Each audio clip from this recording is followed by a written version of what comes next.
Tess, founder of Midnight Mischief. Welcome to the Female Startup Club podcast. Thank you for having me. I've been a long time listener. Oh my God, have you? I love that for me and you. Yes, yes. I feel as though I've learned so much through your podcast over the years. Oh my God, where did you find us? Oh, I think just probably through socials or maybe another business owner being on your podcast, and that's how I found you. Love that. Love that for us. Cool. So I'm very excited. I am a fan of pajamas. I love pajamas. I love anything that connects into sleep and that whole, element of the evening. Let's jump straight into it. I kind of want to know about the starting story. I know you bought this business and it's not often we have kind of like that story told on the show. So where do you want to start? Yeah, sure. So, yeah, let's take it back to the start. Let's go back to like life before you bought the business and like what was happening in your world that was leading you to think about buying a business. Right. I guess if we just do a really short time frame of like my life from when I was born. So I was born in like Western Sydney, had your typical upbringing where your parents are like, you need to study. Very typical Asian upbringing where you need to study, focus on your education. There's no such thing as like a creative job. So yeah, studied really hard, got into physiotherapy. Really loved physiotherapy, by the way, because I loved helping people. Did my 4 year uni degree. But then I guess in my first year of working, I quickly discovered that it might not be the path for me because I knew that I always wanted to progress in my career. I always wanted to be a business owner. So I guess the way forward was to own my own clinic. But when I actually was working as a physiotherapist and I saw the women having a clinic and their lifestyles, I just thought, like I can't see myself being 30 years old and running a clinic and having kids, and it's a full on lifestyle. So I always played and danced with the ideas of like having my own business. And I think at the time that was 2018, and that was like the rise of ecom. That was like when Founder was like pushing out a lot of content. And so I just like always played and danced with those ideas. And that was a time when like let's take it really take it back. It was like when High Smell was popping off, and like I think it was like the Kylie Jenner kind of thing was going on. So it was the rise of e-commerce back then. Got it. Got it. And so you're kind of like having these feelings, maybe you don't love, what you're doing in your kind of like day job and the 9 to 5 and interested in this space. Did you have any kind of interest in pajamas at that time and like a specific category or a specific industry? Or you were just more like, oh, I love these like things that I'm seeing and learning and kind of like being exposed to? Yeah, I think looking back, I was always into fashion as a kid because my mum always bought clothes, and I grew up with her like sewing every single day. So I just saw like how clothes were made. And yeah, she was just like a shopaholic. So every weekend, like would go shopping or like window shopping essentially. And then yeah, like I just loved looking at clothes. I loved reading magazines. I would go into like the news agency. Like I couldn't afford to buy it, but I would just sit there and read all the magazines, like high-end magazines. So I guess when I was young, that world was very aspirational and I really like loved it. And I think I grew up with Tumblr as well. Did you did you Mm-hmm. grow up with Tumblr? So it was like very aspirational images. Um, but yeah, I wasn't ever interested in pajamas, to be honest. How I actually purchased the business was through Gumtree. So I was scrolling through Gumtree one night, like looking through the free section because I was a poor uni student. And then I was looking through the business section because I knew I wanted to be a clinic owner in my first year out, but I was planning in advance. So I wanted to know like how much would it cost? Like how much did I need to start saving? And then an ad popped up for Midnight Mischief. So that's how I saw the idea. So you see this ad pop up and like, what does it say? It was, I think it was just like, pajama business for sale. It was so long ago, but it was like pajama business for sale for this certain amount, which I could not afford, like never had that much money in my bank account. And it was like this picture of this really like alluring, like really beautiful, captivating image of this girl in like personalized pajamas. I've just never seen something like that before. And so, yeah, thinking back in 2018, there was no such thing as like, there was personalized pajamas, but it wasn't a huge trend yet. And at the time, there was only really like Pete Alexander, Bonds. There wasn't really a go-to like ladies sleepwear brand. So I was just really attracted to it. I don't know why. I just had this like great intuition about it. And I think it was just because I was young and I just never saw a brand like that. And it just captivated me, to be honest. So you see it, and is it like, hey, just, call me on my mobile, or like, here's some information on like revenue and like the size of the business, and like, you know, send me an email, or like, what does it say? Yeah, so on the description, it was essentially like, yeah, this like I have a business for sale, like this is this amount. Just inquire if you, yeah, are interested. And I hit an inquiry. I just was like, hey, want to know more information. And then like a month later, I had a business. Holy, I think I read in the article, in one of the articles online, it was like $15,000, and the brand was relatively kind of, new. It was like, I guess, a smaller size business at the time. Did they give any information on like, hey, we've done X amount in revenue, or we have this amount of products, and you're kind of like buying the stock, or like what was the, I guess, like the context of the business at that time? Yeah, sure. So, the previous owner, she's amazing, like extremely creative. She's someone that loves to start up ideas, but she also loved her job. So the reason why she was selling it was because she got her dream career at a company that she always wanted to work for. And so she just didn't have enough time to dedicate to it, but she knew it was like a fantastic idea. She really loved the imagery and branding. So essentially, she created all the branding and all the assets and the photography. So she did have the business running for 1 to 1.5 years already. It was at a smaller scale because, yeah, for context, she was the only one running the business at the time.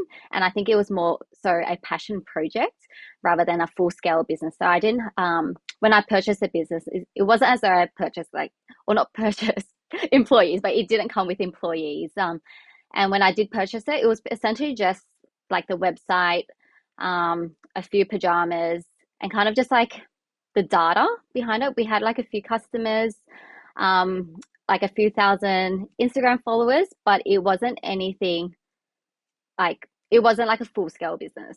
Yeah, so it was kind of like business in a box, like ready for someone to take over. I've done all that kind of like initial development stage, got the manufacturer sorted, and like take it from here.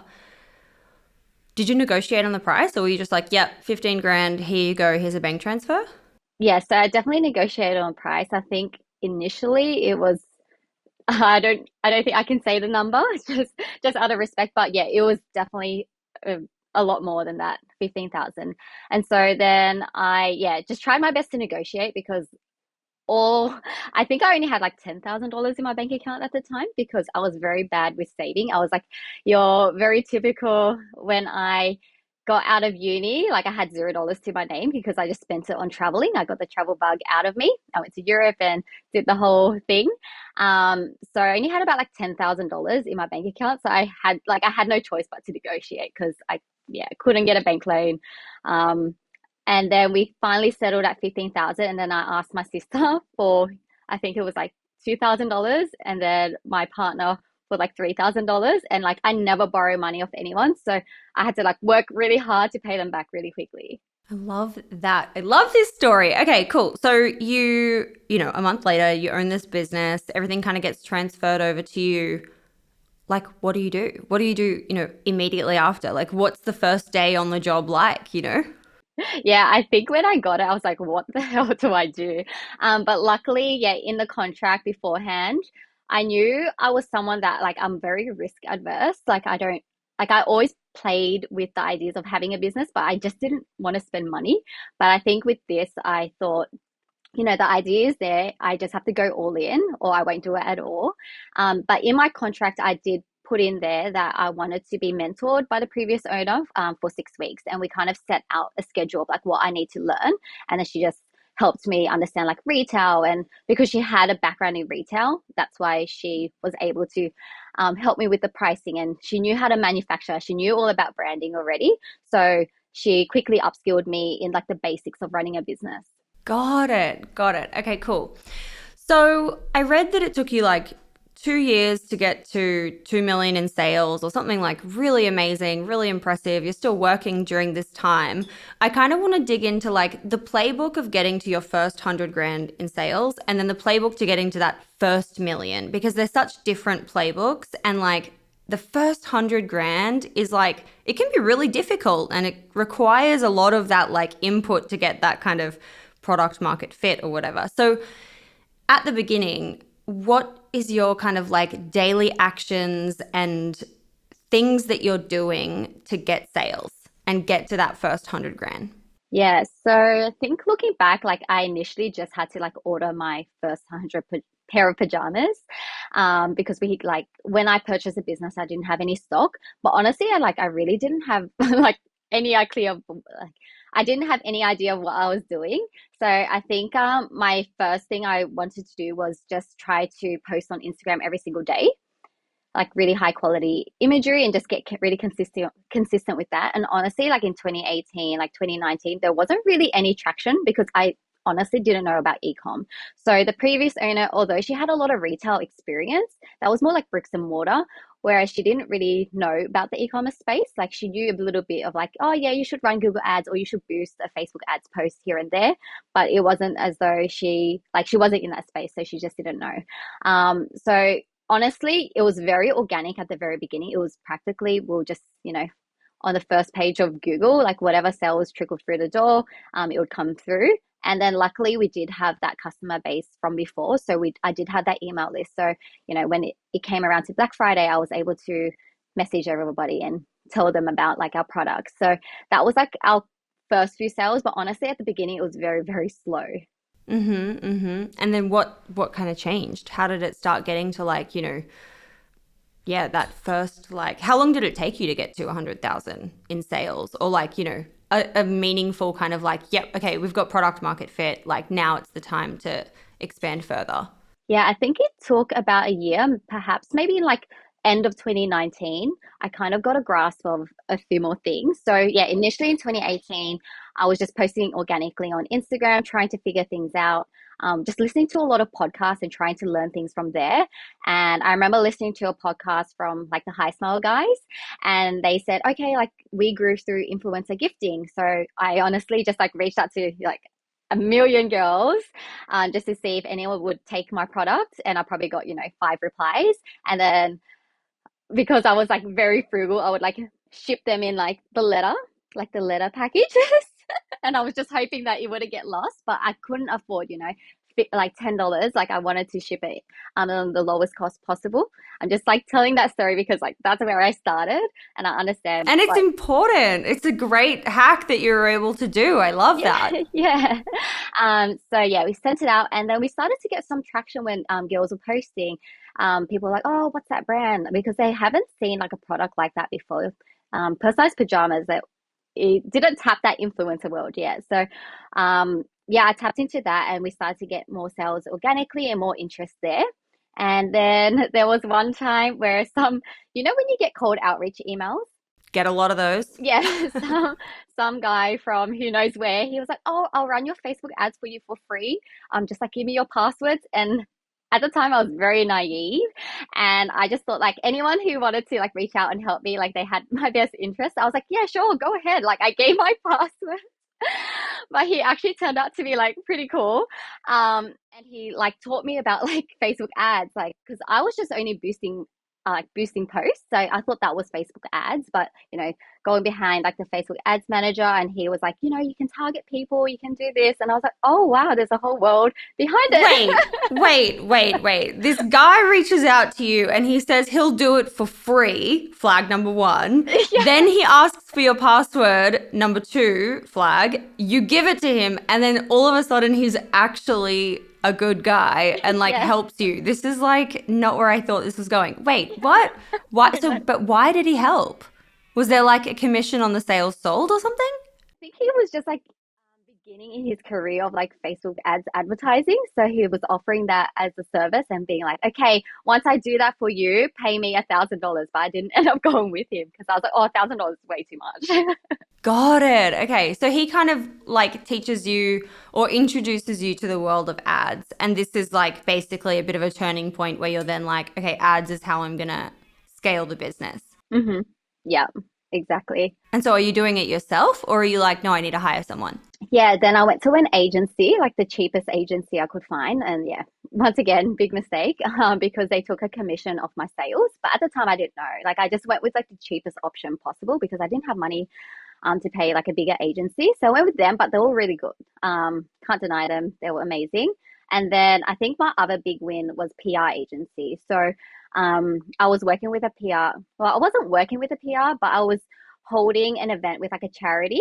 And then that PR agency who was managing that event, she reached out to me and asked, you probably know her, it was Jessie at the time. And she just started, Oh, Jessie, she's so great. yeah, Jessie from Love. Hive. Yeah, so that was back in like 2019. I think she was just starting her agency. Yeah, I just wanted to shout out Jessie because she's amazing. Shout out to Jessie. She practically said, like, you have an amazing product. I would love to manage your brand. And at the time, like, I didn't know what PR was. I was like, what can you do for me? And it was like so expensive in my world. But then I thought, the time is now. I'm young. Let's try something new. And so practically I just like saved all my income from my full-time job, paid for PR, and that's kind of like how we broke into the market. Like Jessie was really helpful in terms of like teaching me about media, like you need to work, months in advance. Here are like the hot people on like the PR world, the influencers, because I didn't follow influencers. Like I came from a physio world and all I did was follow fitness influencers. So she really taught me about, that world and got my product in the hands of like really influential people, which I think was like a game changer. And is this like at this time, are you still working like the 9 to 5? Or are you like, yeah, okay, I'm going all in at this time? So that was probably around like mid late 2019. So I was still working full time. Like the business wasn't yet ticking over enough to cover my full time income. Um, so yeah, we're on a good trajectory because we're getting like some small wins. But then everything was kind of aligning to the point of like early 2020 when COVID happened. So at that point, around I think it was like April 2020, um, an editor from like news.com.au wanted to do a story about like what was selling in COVID times. And so Jessie was like, "Do you want to be on this article?" And I'm like, "Yes, of course. Let's be everywhere, anytime."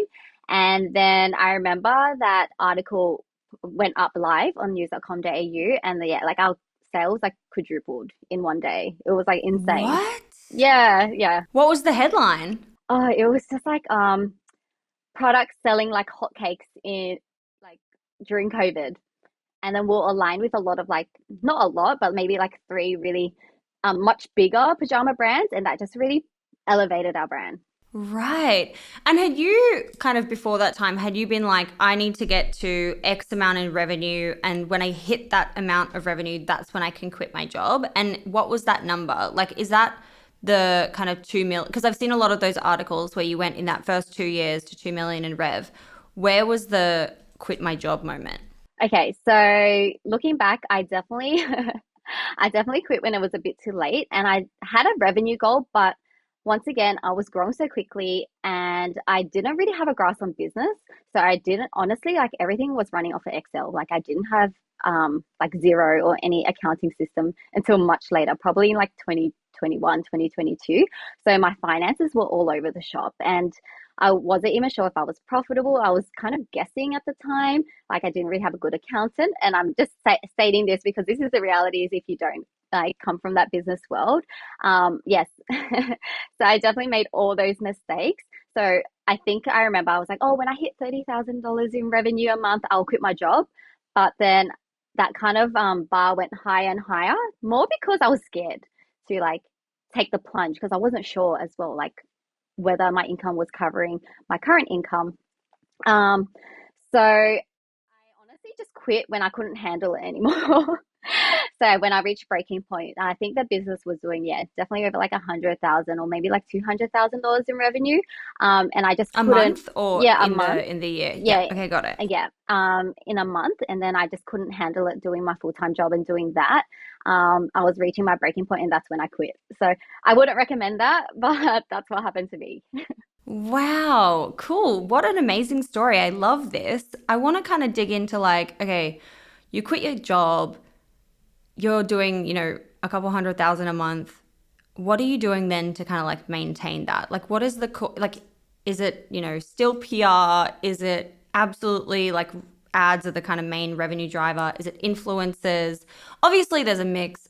like I get it, but kind of like what are the actual like primary things that you're focused on every single day? I think it was mainly, yeah, pushing my product through PR, like understanding our messaging.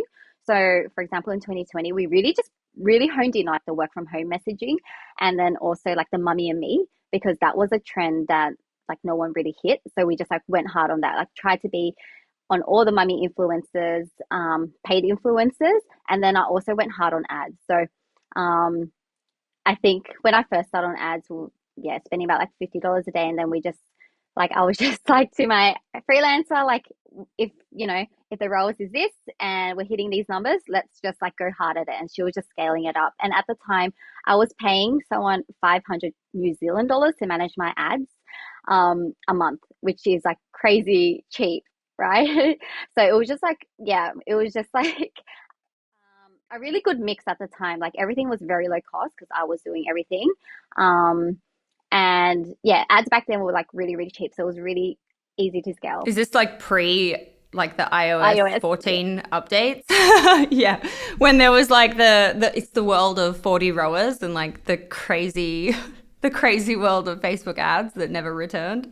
Yeah, it was a good time. Good time. Okay, cool. And so at that time, I feel like ads were also like less, like the content was important, but like in today's world of ads, like the content is just absolutely critical. You know, these platforms are so sophisticated, they can find the audience, but like if the messaging and the visual of the content just doesn't resonate, then like you've lost basically. I want to kind of understand the journey from like, you know, around that time to now and kind of what the pivotal moments were, how things started to change as like ads changed in the landscape. Social media has obviously changed, introduction of TikTok, like all the things. I kind of want to understand like then to now. And also like obviously we were in COVID and then coming out of COVID. Yeah. So I think, yeah, in Australia, most e-commerce brands were still growing throughout 2021, 2022. So we still like leverage that because we think we still had one bout of lockdowns in 2021. And then, yeah, 2022 was also another big year because I then decided to upskill myself in Facebook ads. So I did e-commerce equation, which was like really helpful just to understand like what other brands are doing. Yeah, because I kind of just got sick of not being able to like understand my ads and like put up a campaign whenever I wanted to. So that definitely helped a lot. And this is e-commerce equation is Jay Wright's kind of, it's not really a course, it's like a done with you kind of group service, right? Where you get on like calls with coaches, they kind of teach you how to do your own ads, but you've got access to experts to help you whenever you want. Is that still the case or the premise generally? I'm not in the program anymore. I was part of the program when it was like less than 50 people. Oh, okay, um, right. The early days. yeah, I was like very early. And then, yeah, it was practically you would go on group coaching calls and they'll teach you how to run ads. And I honestly was like really scared to run my own ads for a long time because it's just like a scary place to be in control. But then once I took over them, I think that made a dramatic change to my business because like you're the only person that really knows like the pulse, like you have the pulse on your business, like what's selling every second, right? Um, so I think that was like a huge game changer. Learning ads for me. And then I think from then to now, like understanding like brand, product ranges, like wholesale in general, like I was just needed to upskill myself. So I think my main issue was that the business grew too quickly and it was like too big for my skill set. So I've just spent the last like few years kind of consolidating like myself, um, like working on myself, like getting all those habits in place because back then, even though the business was growing really rapidly, like I wasn't eating, like I was barely eating, I was barely sleeping, I was not happy. I didn't know how to manage my finances. So it was just like, yeah, it was just like a shit show for a second. Yeah. You're like, I need to work through this to get to, you know, a place where things are more like systems, processes, and eliminate this like simmering stress of not knowing. Mm, exactly. So I've been more in kind of like that consolidating, upskilling phase in the past few years because, yeah, like the business just grew too quickly. Where, yeah, if you can imagine, like a physio student, first year out, never managed a team, like always worked in a small business, never worked in corporate, and now you're running a business, like multi-million dollar business. You can't even like look after yourself properly. So I just needed to, I guess, like grow into myself and learn those skills first. At what point did you start hiring people into the business, and what were those roles to kind of help you, I guess, like, or like help you in that transition process? Sure. I think I first hired someone in like 2019, like offshore staff, and she helped manage my social media.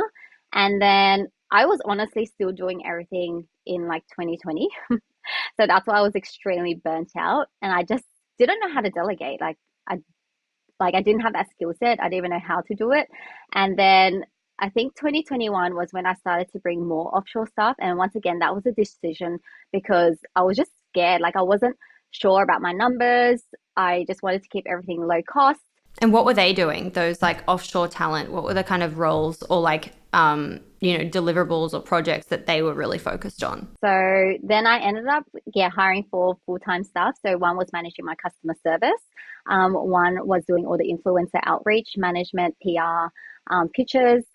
One was kind of just doing like everything, like management of everything, making sure everything's running. And then another one was doing more, I'm trying to remember now, like more wholesale. Yeah. Yeah. And doing more wholesale. And at that time, was wholesale a big part of the business, or was it kind of, just a channel that you wanted to grow in addition to the kind of D2C website? Mm, we didn't, yeah, necessarily like push wholesale, but there was a lot of interest like during that time because we were seeing like on a lot of influencers and a lot of celebrities. So we just needed someone to kind of like manage that or like the wholesale orders. And it was more from smaller boutiques. Okay, got it. And for you, like, when I look at your kind of product catalog now, you have so many amazing products. You have like the matching dog pajamas, you have, basically a huge range. How did you kind of, I guess, what's my question that I'm trying to ask you? It's like, when did you start introducing like new product drops, and how important was that to the growth of the business? Like that newness and introducing new lines and different trends and things like that. Yeah, yeah, it was extremely important because when I first started, we had 4 pajamas, so like one style in 4 colors, and then I just knew that we had to like expand that range because it was a very niche product. And then yeah, especially during COVID, like we're predominantly a like women's wear brand, but it was our customer feedback. They were asking, "Oh, do you have kids pajamas? Do you have men's pajamas? Do you have this? Do you have that? Do you have 3/4 leg pants? Do you have this print?" And honestly, that just drew, like the demand was there, and I was just creating whatever like our customers wanted. So we're very lucky in that space. Got it. And like fast forward to kind of, recent years, like last year, this year, what are the kind of things that you focus on now? Like, I know that you guys have a really big Instagram, but is it still like, we still gift at scale, we still work with influencers at scale, we're still doing ads, or is there like that and, it's pop-ups or TikTok, or like what are the kind of things that work in today's world for you? For us, it's definitely more like influencer, staying top of mind, email, like nurturing an email list, but definitely like our main driver and focus is product. So creating new products, because yeah, we've been around for a while now, so we do have the audience. But I guess like one of my lessons and one of my learnings was like in 2023, I took too much time off, like traveling and like enjoying myself, and I wasn't working on those new product releases, and so that was like one of my mistakes where I wish I released more products because like for example, we released probably one new product this year, which is way too slow. But like once we release it, it's sold out. So I just know that if I continually to release new products, like our audience is hungry for it. I just need to get into the creative mode. Right, right. Yeah. So newness is that really big driver to kind of keep it fresh and to be able to kind of engage your existing loyal kind of customer base. How do partnerships work for you, and like collabs with other brands, or other kind of like even influencers on those kind of product development pipeline? What do you mean by that? As in like campaigns? Like, well, I'm like, do you do partnerships and like partner with someone to do a limited edition print on, like I don't know, like Pantone or like another cool brand in a different space and doing like a collab range capsule collection?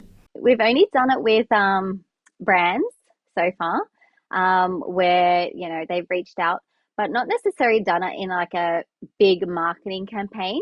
Like a lot of brands have reached out to us, being like, "Hey, can we put our logo on your pajamas?" And then they'll use it for their campaigns. Got it, got it, got it. But we haven't yet tested the whole like influencer collaboration campaigns. That's definitely on the cards though, and definitely we want to do more licensing products and ranges as well. Oh, and so licensing products, is that like, getting the license for like Disney or something and doing a Disney range or like a Frozen range or something like that? Yes, yeah. So if you think about, let's say, like the Audi and how they do a lot of licensing, yeah. So Davey talks about how that really helped grow his brand. And like, how do you get a license? How does that actually work?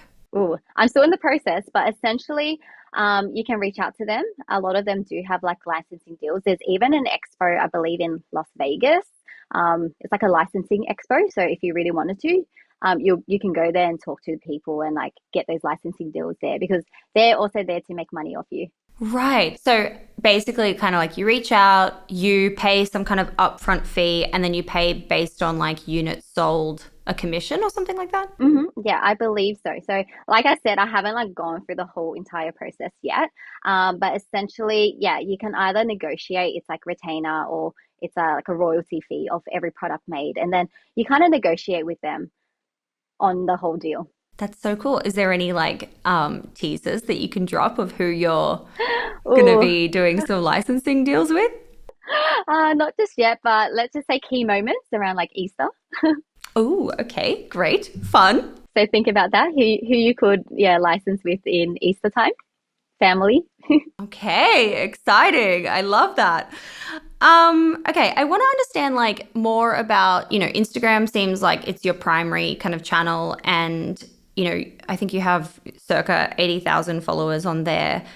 What is kind of like your influencer strategy at the moment? What are the things that you're doing that are working? And is it you doing it or is it someone like offshore or is it someone onshore doing that kind of like content and, well, I mean, whatever the strategy is?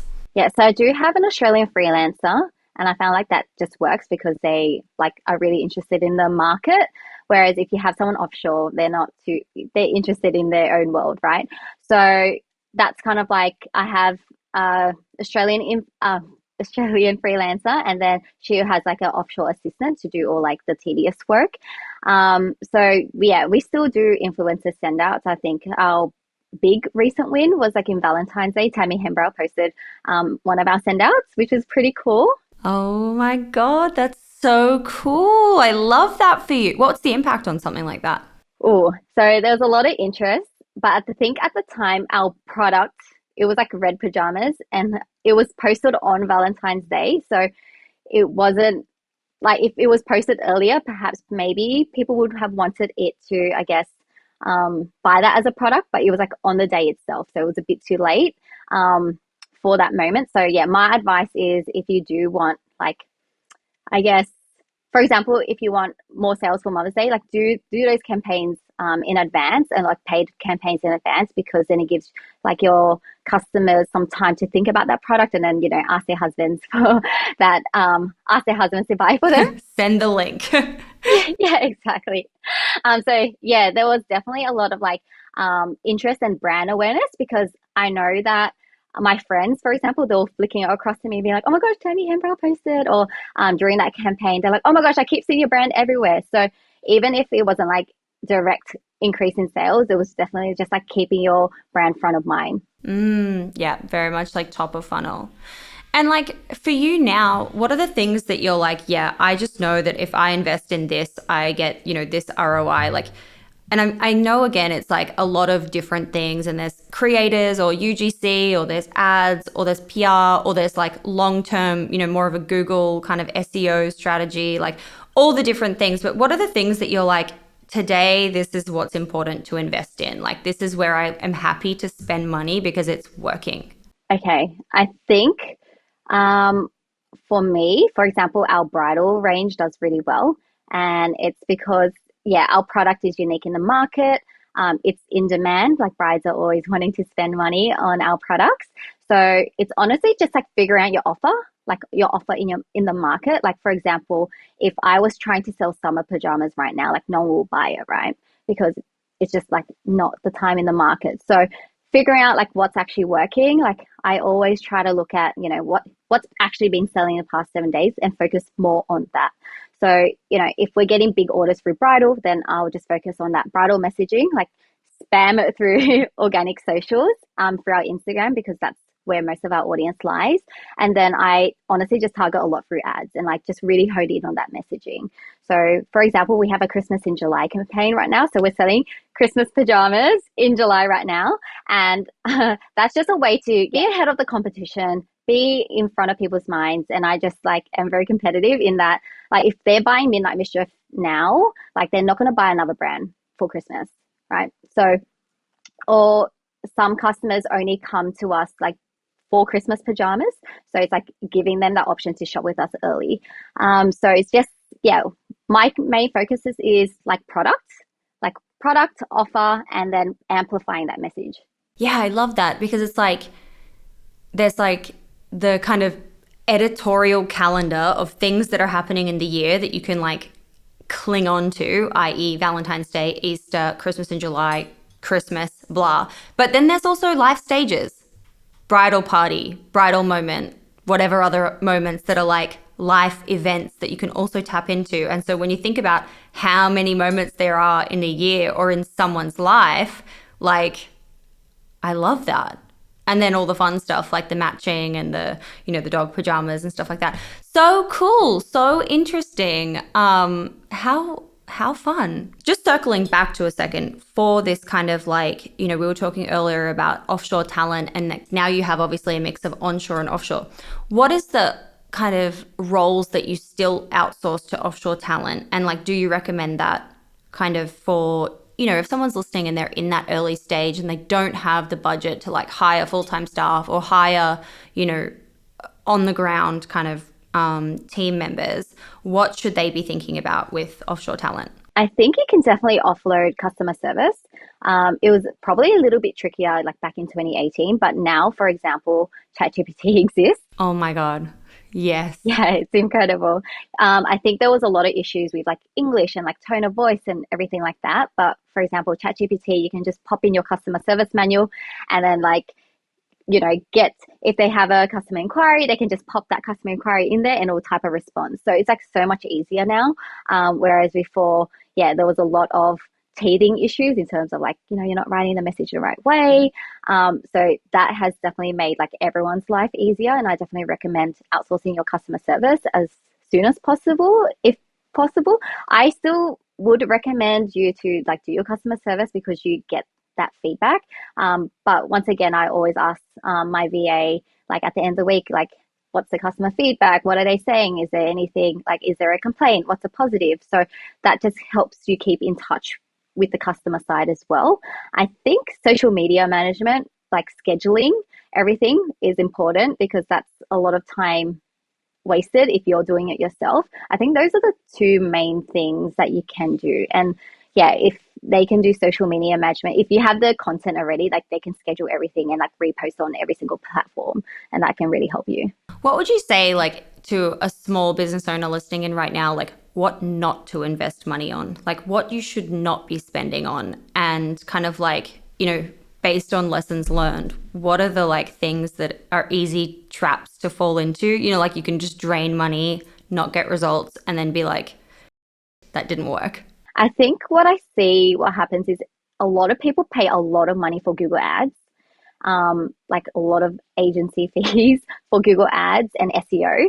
And I think that's not necessary. Like you can set up Google Ads is something where you can kind of set and forget. Like, okay, you can't really forget about it, but it's not as intricate as let's say Facebook ads. So you could have someone, work on the account like a few hours a week and then have it set up. Or SEO, for example, like that's more of a long-term game. But if you want, quick sales through the door, like getting on the first page of, like your search term isn't going to get you from A to B as quickly as you want. So I would say just be wary of those. depending on your product as well. And oh, that's a really hard question, but perhaps even like rent costs or warehousing costs. Like try to keep everything as I guess bootstrapped and as lean as possible because I had friends in like the e-commerce accounting space and she said like in Australia right now, the retail market is pretty soft, but she said the brands that are doing well are the ones that are like doing $20 million in revenue, but they're like doing it all from home. Or they don't have lots of, like they don't have lots of staff, for example, whereas the ones that are really struggling are the ones who are really finding it difficult to scale up and down quickly. Right. So kind of like those fixed, locked in like overhead costs, like yeah, an office or like a warehouse or a big team when it's like you want to be as lean as possible, basically. And so for you, are you still doing your own ads now or have you now outsourced to an agency? So yeah, it's been a journey. So I started running my own ads in 2022 and then I ran it in 2023. Then I started trying to write, like, I thought, okay, let's try to get it outsourced to an agency or freelancer. They were great. And now because I have the skill set to run my own ads, I know what's good and bad. But I just felt that the missing part was like they didn't care enough as much as like you as your own business. So ideally, like because of those two lessons where I've actually learned the skill set, I've tried to outsource it to an agency, like a great agency and a great freelancer, but it still just wasn't hitting the mark. So I think now it's more about like building that internal team. I think I tried that route and then now it's like, no, I think we just need to keep it in-house. Right. Okay, got it. And like for you, what is your kind of like superpower and zone of genius that you're like, I need to make sure that I put time and energy every single day into this? Because obviously, you know, you're running the business, you're running a team, you're managing lots of different things, but where's the thing that you're like, I'm really good at X and I just know that I do that every day? Okay, so I know I'm really good at product and like knowing what people want because I'm my customer. I don't do it enough. So that's why we're behind on the new product launches. And that's why I wanted to bring that up. Just like that's a mistake that can happen to anyone. Don't play too much. Still focus on your business. But yeah, I am definitely focused on, let's say like, yeah, new products. For example, our feather pajamas, like that like I was meant to release that back in 2020, but then life got in the way. Business was growing really quickly. But even though I released it like 2 years later, like that's still one of our best performing products. So I right now I just try to focus on like talking to my manufacturers every single day and making sure like we're moving the needle moving forward on product development. Got it. Got it. Got it. Got it. And like, what's exciting and like happening at the moment that you can shout about, you know, in this year, kind of like, oh, actually, you know what? Before we get there, I want to understand, because what month are we in now? We're like nearly in August. We're in July. We're coming up to August. Like, when is Cyber Weekend and like Black Friday? It's like November. How do you plan for that kind of moment? Because obviously like this is a big moment for a lot of e-com brands and then this blends into kind of like Christmas and gifting sales. So it's like gearing up to that time. How far out are you planning for that? And like what is the kind of like strategy in the lead up? Yeah. So yeah, that's a very big question and very loaded question because yeah, like most brands, it's like pajamas time to shine in November. So if you look at the Google Trends, like we peak at December because like everybody wants to buy pajamas as a gift. Everybody wants to wear pajamas. Like pajamas are just like Everyone wants matching. yeah, everyone wants matching. So it's just like we really take it seriously and I definitely plan like yeah, we're planning from now. I'm already starting to sell Christmas pajamas now. That's how like I sell Christmas pajamas from July to December. I thought you meant more like just Christmas in July pajamas, but now it's already starting. We Wow. sell Christmas pajamas now. Oh my God, that blows my mind. I'm like, that's like forever away.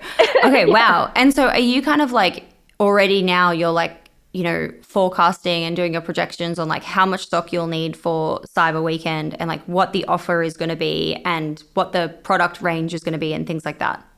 Yeah. So even when it's like last Black Friday, like right afterwards, I would already like assess like what's happened, what's sold, like how can we make it better, like what products do we need in, like what what sold out really quickly, like what items are people on the wait list for, and then I generally we have like our Black Friday stock coming in it's pretty early, but around September. But we just like to be extra stocked because October is also another big gifting season, I suppose. And we try to, I guess, get that new customer acquisition in October, because if they try our product in October, then they'll buy it again during Christmas. Oh, right. Wow. And like now that you've got, I mean, many years of Black Friday kind of learnings under your belt, what are the kind of like do's and don'ts that you could share for someone else who's like, I need to like get on top of this, for this year? Okay. Do's is, yeah, definitely try to your best to forecast your sales, and if you have revenue goals, like work backwards, like how much stock you actually need. Make sure you're not over discounting. I think one of my Black Fridays I over discounted and we didn't make as much profit as like the previous year. So just be wary about your offer as well. I also recommend like trying to do like a gift with purchase, so people can have a bigger average order value when they purchase on a day. And I think I like doing like prices as marked rather than an automatic discount, because it's just like a psychological thing. When they go on your website and they can actually see the dollar amount, like how much they're saving. I think those really contribute to a successful Black Friday. And I think really honing in on your like email, SMS strategy and your messaging like beforehand, like 1 month in advance, just to tease out any issues. But don't be afraid to like spam your audience, because I know that a lot of people are like, oh no, like I don't want to be annoying, but everybody's being annoying at that time and you just need to cut through the noise. So don't be afraid to like email your customer list like every single day, like SMS them a lot of times, because every other brand is doing it. So you just need to kind of like cut through that noise as well. Or try to start early. Like Black Friday is going early and earlier every single time. So yeah, 2018 Black Friday was like pretty small. 2019, people started to know about it. Like it wasn't well known in Australia just yet. And then yeah, now like I saw brands last year like starting in October. Like they were doing their own Black Friday in October, and then a lot of brands were starting on November 1st. So this time around is kind of just like cowboy, like you do whatever you want. Cowboy, I love that. So, do you then have like kind of a calendar or like an editorial kind of overview of like, this is how our messaging is going to change throughout that period? So, it's like, the offer might be like X today and it's totally different tomorrow or next week. And the messaging is totally different too, to kind of like keep it fresh if it's going for these kind of longer periods of time versus it used to just be, like a long weekend. Yeah. So previously, I think in 2022, yeah, our Black Friday was a normal Black Friday. And then November, we had like a month long, because I just saw everybody launching straight away. And we just needed to be like ahead of everybody. So we trialed that as well. But the month long Black Friday just felt really, really long. So I think this year we're just like, my plan is to release like new products throughout the month, or like the few weeks, or like limited edition releases to keep it fresh. So that's what a lot of new like brands are doing now, to because people purchase once, but then they won't ever come back. But for example, my brand, we're very good, like we're the perfect gift essentially. So it's just a nice way if you release something new, and a new offer, or like an old product, or a new like an old colorway that people want. It's just a nice way for people to come back to you. Love. I love that. So clever. Very cool. What do you want to shout about? What's exciting? Oh, what's exciting? Yeah, Christmas pajamas. If you want to, if you want matching Christmas pajamas and doggy pajamas, we're already selling them. Or if yeah, anyone getting married, we're also releasing some really cool bridal dresses. I'm definitely like, my focus is trying to elevate our brand even more and creating like really cool products, because I see a lot of brands in like the US like have some really nice things, but then in Australia we don't have that offering, and it's like very expensive to ship over here. So I'm definitely focusing more on that bridal aspect, especially because I'm reaching in that new phase of life where I'm like looking to get married. So like I'm my perfect target audience that I can design for. So that's practically what I'm focusing on, like keeping it simple. Like I really love our Christmas collection. Like that just gives me a lot of joy. And I also love like the bridal. So I'm really just like leaning into those two like offerings at the moment. Love. And what's kind of a piece of advice that you would leave anyone who's listening in right now with that's your like key learning, key lesson, key thing that you love to share? I think it's just keep pushing, like believe in yourself. You just need to continually work hard. I think one of my big mistakes was I kind of like took my foot off the pedal because I was like, oh yeah, we did so well this year. Like I can go on holidays. And like I heard that business advice of like you can't take your foot off the pedal. Like, business can go like up and down anytime. Like you need to be really focused. And I thought like that won't happen to me. And then like yeah, I took too much time off, but then I definitely felt it this year. And once again, like I'm just telling this just to get the realities of like, those real business lessons that people don't really talk about. Um, so it's definitely like you need to stay focused and you need to be consistent like every single day. I think that's my main driving message. And when things feel hard, like that's normal. Like you just need to keep pushing. I think that's my main message. I love that. And I think it's so true. Like when things feel hard, you need to keep pushing because that's the time when it's easy to quit, but you've got to keep compounding the effort and compounding those tiny actions every single day so that you come out the other side eventually. Yeah, because my favorite, I love listening to a podcast by Sally McRae. She's an ultra marathoner, and like I just love mindsets of like elite athletes, like how they think through things because they're going through extreme pain, like running 200 kilometers at a time, right? But Oh she, my God. yeah, she says, it's like really easy to quit in the middle when you can't see the finish line. So it's the point at the middle where you just need to keep pushing because no one ever quits at the end or like when they see the finish line, right? So the middle, if it feels it is, but you just need to keep pushing. I love that. That's so true. What's the finish line for you? Are you going to sell the business? Oh, I think that's still up in the air. Oh, I guess like I'm reaching this new phase of life where I'm like, do I want like world domination or do I want to keep this a lifestyle business? And I think I've been playing with the idea for a very long time because I need to figure out like, as when I have children, like what do I want my lifestyle to look like? And my big focus is around health. Like that's a very big value for me. So just want to make sure that I'm growing the business sustainably, but still keeping my health because right now I'm training for a marathon and I would rather have a smaller size business if I can run my marathons and set a time aside for that. So that's what like success looks like for me. Um, like for example, if someone said you can have, $100 million business or you can't like, but you can't run your marathons, I wouldn't take the $100 million business. Yeah, you want your like peace, mental health, sanity, the stuff you love, your like daily joy, live a good life. Yeah. So Yeah, I'm with you. yeah, that's what matters for me. And I know, yeah, everybody's different. Um, but yeah, finish line, it could be like selling the business if the opportunity presents. But I think right now it is like still a passion project where I love like being able to creatively like design things that, my family would wear or my friends would wear for their wedding. So I'm just leaning into that and then seeing where it takes me. Yes, love that. Love that for you. We wrap up every episode with the six quickies, and some of them we might have asked, some of them we might not have, but we asked them all the same.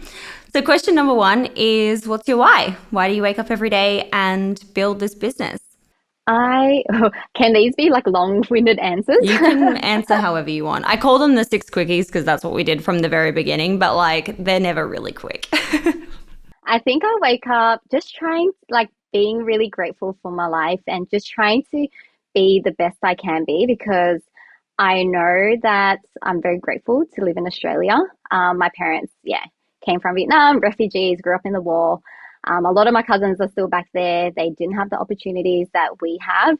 So I think it's just like maximizing what I think is successful to me and just trying to be, yeah, as happy and healthy as possible. Love, love. Question number two is what has been your favorite marketing moment so far?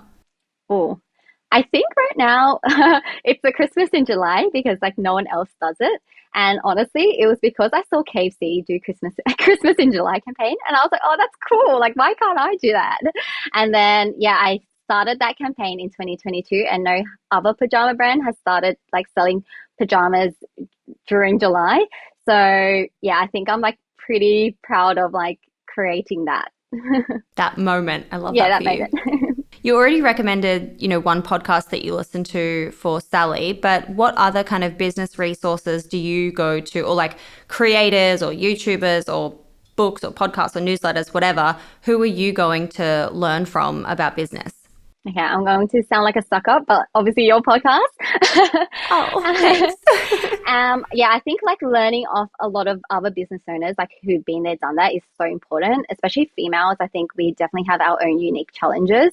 But other people that I do like are like Layla and Alex Hormozy as well. I think it's just, they're very like fact based, and I feel like I'm very emotional. So I think just like having someone there like talking about like this is just what you need to do, like get your feelings out of the way, just get it done, is really important. Yeah, like very practical, very logical. So I think right now I like them. I love Layla. I've had her on the show before, and she's just very like, yeah, just straight to the point, like direct. And I love that kind of like, yeah, just tell me the thing. Like, tell me the thing that I need to know? It's like no excuses, and I think I really like Layla's backstory as well because I relate a lot to it. Love that. Question number 4. How do you win the day? What are the rituals that keep you feeling happy and motivated and successful? Yeah, I think, well, right now I'm training for a marathon, so I really love my runs. I think it's just a nice way to like set time for yourself. You're like working on your mindset. It's a great way to check into your body as well. So, like, for example, last week it was pretty hectic. And so, like, I went on my first run, and normally, like, 30 minutes is like really easy for me. But I was like, oh my gosh, my legs feel so heavy. I'm like, don't feel like pushing myself. And that's just like a nice litmus test of like, checking in with yourself, because when you're rushing around your business day to day, like there's no time to just sit there and like feel your body. So yeah, I love my runs. It keeps me sane. When's the marathon? Oh, it's in September, 2 months away. What date? 15th. And like, is it the Sydney Marathon? I think it's already been, right? Oh no, it hasn't been. It hasn't been. 2 more months. Well, maybe we need to get a little bit of a cheer squad going on. Like, what if we're on the sidelines in our pajamas, like, being your cheer squad? I feel like there's a content moment there. Oh, I'll start a run club for your business. Love. Great. Amazing. Have you done any of those, like, I mean, it's absolutely not for me. I'm a sleeper, but like, and I think it's like psychopathic, but like psychotic, whatever. Like 440 Run Club in like Bronte and stuff. They run at 440 and they do 10 laps of the Bronte Hill on a Saturday morning. I'm like, anyone who goes there is a psychopath, but I also love that for you and that's what you guys do. But oh my God, have you done any of those kind of group run clubs? The social kind of ones? Yeah, I've done run clubs before, but I haven't, yeah, I haven't done a 441, no. Oh man, they're so full on. I'm just like, wow, that is on another level. You just never get me there instead of sleeping in. Okay, question number 5. Worst money mistake and how much did it cost you? Worst money mistake. Oh, I'm trying to think because there's so many.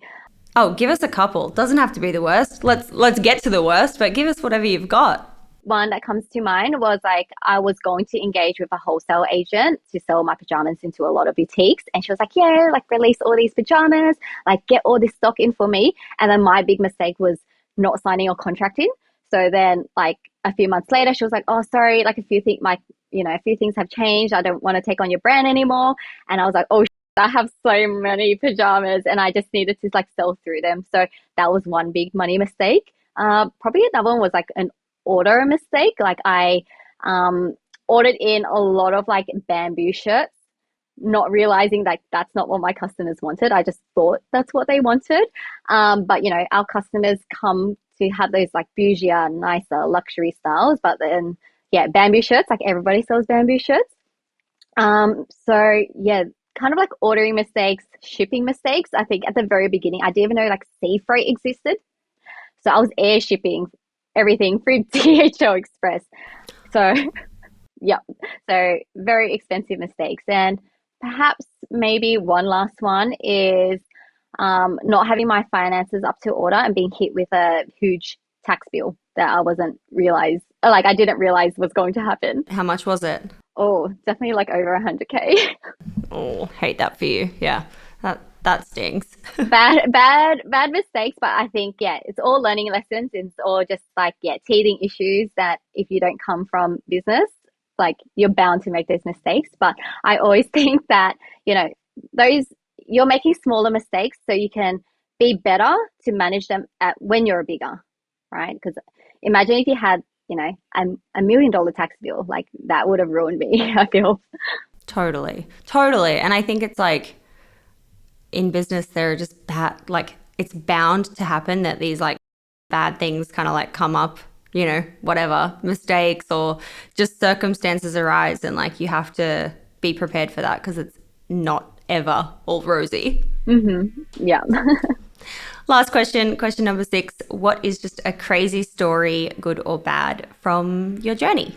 Oh, I guess one recently was, yeah, I was recently on Forbes 30 under 30, which is like insane to me because I think most people, most people, I guess aspire to be on that list. And I think that was always on like my bucket list. I think, yeah, I think it's just a crazy moment for me because I didn't really talk about my upbringing, but I guess, Asian background, grew up with, refugee parents.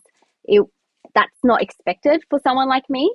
So I think it's just being able to be on a list and show other people who are like me, who were like me, that you can also do it too. Like if you put your mind to it and if you believe in yourself.